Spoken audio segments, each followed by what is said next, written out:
Hello, I'm Richard, and welcome back to Stuff We Can Do in Excel, Tableau, and Power BI. What I want to do here is take a look at identifying and deleting duplicate records in an Excel file. That can be a problem for us sometimes when we're trying to clean up our data. So we've got this data file here, and I want to know if there's any duplicate records in this data file. So one way I can do this, and let's imagine this isn't just a few columns wide and 30 columns or 30 rows deep. Let's imagine it's 3,000 rows deep and 150 columns wide. It's kind of hard to see the whole thing at once. And even in this file, it's hard to see if there are any duplicates. So how do we identify that? Well, it's pretty simple. I'm going to identify everything in my range by hitting Control-Shift down and to the right. Now what I can do is I can conditionally format my cells. I'm going to use a conditional formatting. Under conditional formatting, one of the options it gives me under highlighting cells is highlighting duplicate values. That's kind of an interesting thing for somebody to add. I've often said it doesn't amaze me the things that Excel can do. What amazes me is how many smart people were sitting around a table and said, let's add this tool to conditional formatting. So why they would add duplicate values, I don't know what prompted them, but I'm glad they did. Click on duplicate values, and now it's going to identify in red. I can change that color. I can do it green if I wanted to, or yellow, or see, that's green. Here's green. Doesn't really matter. But now I've got all these cells identified that are duplicates of other cells. Well, that's a little busy, and I'm not sure I can really use that. What I might be interested in is what kind of items in a spreadsheet like this might be a problem if they were duplicates. Well, in this case, one thing that might be a problem is if my customer number was a duplicate of somebody else's customer number.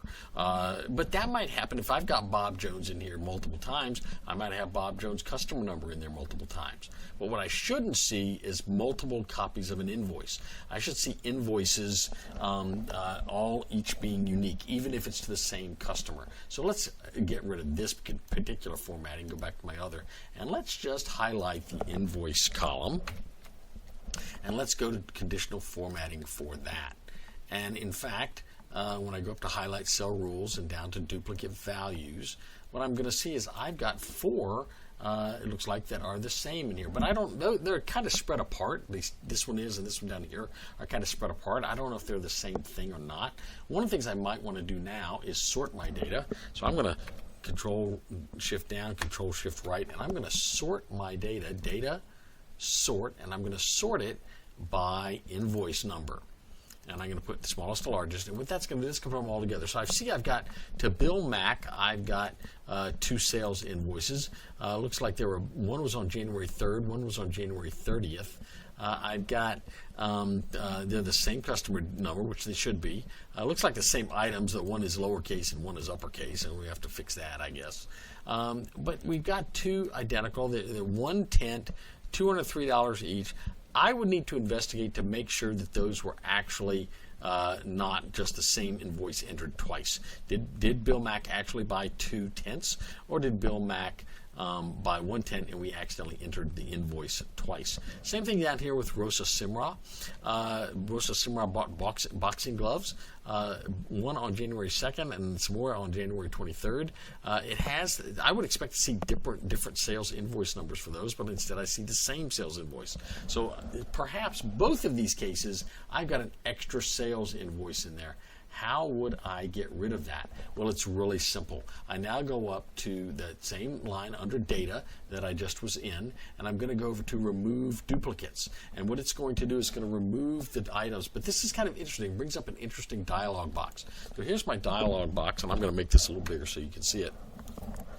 So this dialog box is kind of interesting. It says to delete duplicate values, select one or more columns that contain the duplicates. So what I can do, I can choose what I want, which column I want to delete by, which column is my decision factor. In this case, it's invoice. So how do I turn that off? Well, it allows me to unselect all of them. And now I'm just going to select invoice number, and I'm going to delete the duplicate invoice numbers. Not all of them, just the duplicates. I hit OK, and watch what happens over here on the screen. Don't watch me hit OK. Watch over in column D how the duplicate invoice is going to disappear. There it goes. So that's a real interesting, useful tool for me to delete these extra duplicate invoices in Excel. Hopefully this was useful to you. If you liked the video, click the like below and consider subscribing to the channel. See you later.